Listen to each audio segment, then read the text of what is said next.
अनु ने बड़ी मुश्किल से 10वीं की आखिरी परीक्षा दी। मम्मी के जाने के बाद उसकी जिंदगी बिखर सी गई थी। उसने अपने गांव अतरौली जाना था। रात में सोने गई तो नींद आ गई। अनु, अपनी पैकिंग कर ली? कल सुबह ही चलना है, 5 बजे ही निकल जाएंगे, कुछ छूटने ना पाए। जी पापा, बस ये मम्मी की तस्वीर रख लूं। अरे तुम 1 महीने के लिए ही तो जा रही हो, तस्वीर की क्या जरूरत है? पापा, मम्मी की तस्वीर जब साथ रहती है तो मुझे लगता है मम्मी मेरे पास है। ठीक है। दूसरे दिन सुबह ही सुबह दोनों अतरौली की बस में बैठ गए। उनका गांव आते आते रात हो गई। जब वो अपने घर पहुंचे तो अरे हमारी अन्नू बिटिया आ गई। उसने सबके घर पैर छूकर आशीर्वाद लिया। दादी, अब मैं कुछ दिन आपके साथ ही रहूंगी। हाँ मेरी लाडो, मैं तो कब से तुम्हारा इंतजार कर रही थी। क्यों दादी, आप मेरा इंतजार क्यों कर रही थी? मम्मी तो कहती थी कि आप मुझे बिल्कुल पसंद नहीं करती थी। हाँ बेटा, तुम्हारी मम्मी ठीक कहती थी। मुझे वंश चलाने के लिए बेटा चाहिए था, इसलिए। पर अब तो तुम्हारी मम्मी ही नहीं रही, अब मैं तुम्हें छोड़कर नहीं रह सकती। अन्नू की आंखें भर आई। सुबह उठी तो वो दौड़कर छत पर चली गई। बचपन से ही उसे छत पर जाना बहुत पसंद था। पिछले साल ही तो जब वो छुट्टियों में गांव आई तो मम्मी उसके साथ छत पर बैठकर कितनी सारी बातें करती थी। अचानक उसकी नजर छत पर आ रही आम की डालियों पर पड़ी। अरे, पिछली बार जब हम आए थे तब आम में छोटे छोटे बौरे लगे थे और जब हम वापस गए तो आम की कोरियां ले गए थे। इन कोरियों से मैं आम का अचार बनाऊंगी, मेरी अन्नू को बहुत पसंद है ना। पर मम्मी, आम का अचार बना ही नहीं पाई। मम्मी को निमोनिया हो गया था। शहर पहुंचते पहुंचते उनकी हालत बिगड़ती ही चली गई। अगर हम गांव में ना होते तो शायद मम्मी बच गई होती। अन्नू सुबकने लगी थी। तभी आम की डाली लहराते हुए आई और अन्नू के बालों को सहलाते हुए चली गई। अन्नू नीचे आकर तकिए में मुंह छुपाकर रोने लगी। काश हम उस समय गांव में न रहे होते। तभी तकिए से आवाज आई। अन्नू, इस तरह मत रो। तुम्हारी मम्मी उस रात मेरे ऊपर ही सिर रखकर सोई थी। अपनी बीमारी की अवस्था में भी वो सिर्फ तुम्हारे बारे में सोचकर परेशान थी। तब मैंने ही उन्हें आश्वासन दिया था कि मैं अन्नू के सारे दुख दूर करने में मदद करूंगी।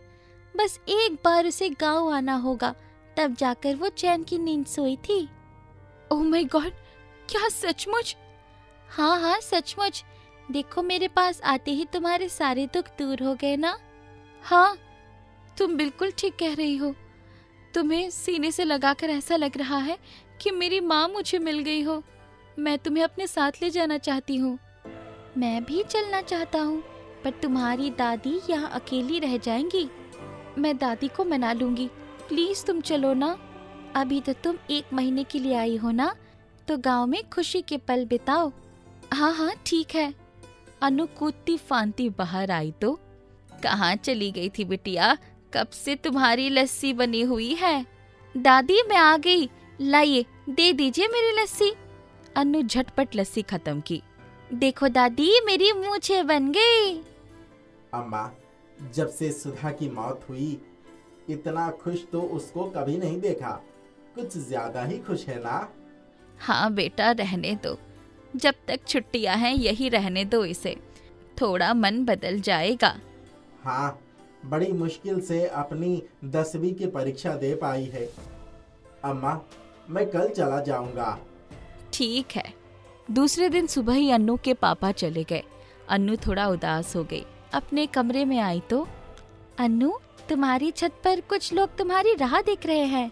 अम्मू भागती हुई छत पर गई तो उसी के हम उम्र बच्चे वहाँ खेल रहे थे।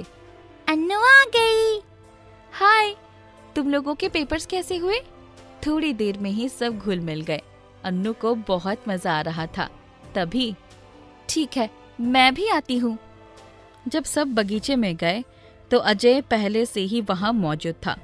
अन्नू को देखते ही, ओ, तो आज तुम्हारी टीम में एक नया रॉन्ग रूट शामिल हो गया है।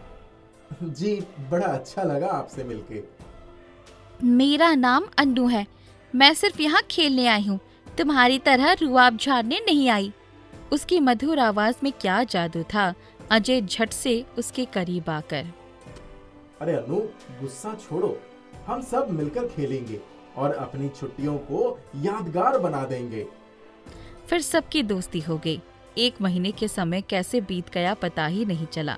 जिस दिन वापस आना था, अगले साल आने का वादा करके सबने खूब मस्ती की। अन्नू जब कमरे में आई और तकिया पर सिर रखा, तुम्हें कोई परेशानी है? मैं चाहती हूँ अजय मेरे साथ ही मेरे स्कूल में पढ़े। तब क्या तुम अपनी माँ के लिए रोगी नहीं? शायद नहीं, लेकिन तुम्हें मेरे साथ चलना होगा। ठीक है। दूसरे दिन ही वो बहुत सारी यादें संजोए शहर आ गई। जब स्कूल गई और वहाँ अपने ऑफिस से अजय को अपने पापा के साथ निकलते देखा तो उसके आश्चर्य का ठिकाना न रहा। अजय, तुम यहाँ कैसे आ गए? ये मेरे पापा हैं, इनका ट्रांसफर इसी शहर में हो गया है। अन्नू समझ गई थी कि ये सब जादुई तकिए का जादू है। घर जाकर उसने तकिए का धन्यवाद दिया। उसके बाद वो कभी दुखी नहीं हुई। कुसुमपुर गांव में किशोरी लाल नाम का एक गरीब व्यक्ति रहता था, जो अपने खेतों में उगे ड्रैगन फ्रूट को ठेले पर बाजार ले जाकर बेचा करता था। किशोरी लाल के 2 संतान थे, एक लड़का और एक लड़की। उसके बेटे का नाम शिवम था और बेटी का नाम सुरभि। उसकी बेटी सुरभि की गांव के प्रधान के बेटे के साथ शादी तय हुई थी। एक बार किशोरी लाल ने अपनी बेटी सुरभि को बुलाया और उससे कहने लगा, बेटी, तुम्हें दहेज में क्या चाहिए? पापा, मुझे तो बहुत सारी चीज चाहिए, जैसे ढेर सारे कपड़े, जेवर, और मैं चाहती हूँ कि मेरी शादी में विभिन्न प्रकार के पकवान भी बने। ठीक है मेरी बेटी, जैसा तू कहती है वैसा ही होगा। पर पिताजी, इन सब में तो ढेर सारे पैसे लगेंगे। इतने पैसों की व्यवस्था कैसे होगी? अरे, तू इसकी चिंता क्यों कर रही है? तुम्हारी शादी के लिए तो मैंने पहले से ही पैसे जोड़ के रखे हैं। विवाह में किसी भी चीज की कोई कमी नहीं होगी। ये सुनकर सुरभि मुस्कुराते हुए अंदर चली जाती है। उसी गांव में दीपेश नाम का लड़का रहता था। शिवम और दीपेश की जरा भी नहीं बनती थी। वो दोनों हर वक्त लड़ते थे। कुछ दिनों पहले ही दोनों की लड़ाई हुई थी। उसी का बदला लेने के लिए दीपेश मौका ढूंढ रहा था और इधर देखते ही देखते सुरभि की शादी का दिन करीब आ रहा था। अब शादी में कुछ ही दिन बाकी थे। एक दिन किशोरी लाल की पत्नी कुसुमलता कहती है, सुनिए जी, आपने बैंक में जो पैसे जोड़े हैं उसको जाकर निकाल लाइए ना, ताकि विवाह की तैयारी शुरू की जा सके। हाँ, तुम ठीक कहती हो, कल ही मैं बैंक से पैसे निकाल लाऊंगा। अगले दिन किशोरी लाल पैसे लेने के लिए घर से निकल पड़ता है। तभी बाहर खड़ा उसका बेटा शिवम कहता है, पिताजी, आप कहाँ जा रहे हो? अरे बेटा, मैं बैंक से पैसे निकालने जा रहा हूँ। शादी की तैयारी के लिए पैसों की जरूरत है। मैं बैंक की तरफ ही जा रहा था। तुझे कुछ काम है क्या? नहीं, कुछ नहीं, मैं तो ऐसे ही पूछ रहा था। ये बात वहाँ खड़ा दीपेश का मित्र कमलेश सुन लेता है और दीपेश को जाकर सारी बातें बताता है। कमलेश, तूने तो ये बहुत अच्छा काम किया है। मैं तो कब से इस मौके का इंतजार कर रहा हूँ। कमलेश, कैसा हो? अगर हम शिवम के पिता से सारे पैसे छीन लें, ये शादी तो रुक ही जाएगी। ऊपर से उस शिवम और उसके परिवार की भरी सभा में पूरे परिवार की बदनामी हो जाएगी। ये तो बहुत अच्छा दिमाग लगाया है तूने। चल, चलते हैं। ऐसा कहकर दीपेश और उसका मित्र दोनों मुंह पर कपड़ा बांधकर किशोरी लाल के पीछे जाते हैं। किशोरी लाल बैंक से पैसे निकालकर अपने घर की ओर बढ़ ही रहा था कि तभी दीपेश और उसका दोस्त पीछे से आते हैं और किशोरी लाल के हाथ से पैसों का बैग छीनकर भाग जाते हैं। किशोरी लाल उनका पीछा करता है, लेकिन वो दोनों बहुत तेजी से भाग जाते हैं। तब किशोरी लाल जोर जोर से रोते हुए कहता है, भगवान, ये क्या हो गया? अब मेरी बेटी की शादी कैसे होगी? उधर किशोरी लाल के घर पर खुशी का माहौल छाया हुआ है। किशोरी लाल रोते रोते अपने घर पहुंचता है। किशोरी लाल को ऐसी हालत में देखकर सब चौंक जाते हैं और किशोरी लाल की पत्नी कुसुमलता घबराती हुई उससे पूछती है, क्या हुआ? आपकी ऐसी हालत कैसे हो गई और आप इतना रो क्यों रहे हो? लुट गए, हम बर्बाद हो गए। लुट गए? आप ये क्या कह रहे हो? मैं बैंक से पैसे लेकर आ ही रहा था कि 2 लुटेरे मेरे पैसे लेकर भाग गए। हे राम, ये क्या हो गया? अब हमारी सुरभि की शादी कैसे होगी? कुसुमलता के चिल्लाते ही मेहमानों में हलचल मच गई और जैसे ही मेहमानों को सारी बातें पता चली वो सारे अपने अपने घर चले गए। चारों तरफ गम का माहौल छा गया। किशोरी लाल से ये सब देखा नहीं जा रहा था और वो बाहर निकलकर अपने खेत की तरफ आ गया। किशोरी लाल वहां बैठकर जोर से रोता रहता है। तभी अचानक खेत से आवाज आती है, किशोरी लाल, किशोरी लाल। उसे लगा कोई उसे बुला रहा है, पर जब उसने चारों तरफ नजर घुमाया तो आसपास कोई भी नहीं था। थोड़ी देर यहाँ वहाँ देखने के बाद उसे एक ड्रैगन फ्रूट दिखाई देता है। किशोरी लाल, मेरे होते हुए तुम क्यों परेशान हो रहे हो? मैं एक जादुई ड्रैगन फ्रूट हूँ। मैं तुम्हारी मदद करने आया हूँ। लेकिन तुम मेरी मदद क्यों करना चाहते हो? तुम्हें शायद याद ना हो, पर कुछ दिन पहले तुमने एक भिखारी को भरपेट भोजन करवाया था। वो कोई भिखारी नहीं बल्कि एक महात्मा साधु थे। तुमसे प्रसन्न होकर तुम्हारे कर्मों के फल स्वरूप वो मुझे तुम्हारे खेत में छोड़ कर गए हैं। और मुझे कोई साधारण ड्रैगन फ्रूट समझने की भूल मत करना। मैं एक जादुई ड्रैगन फ्रूट हूँ। पर तुम कैसे मेरी मदद करोगे? तुम मुझे अपने साथ घर ले चलो और मिट्टी के बर्तन में रख दो। ऐसा करते ही वो मिट्टी का बर्तन सोने में बदल जाएगा।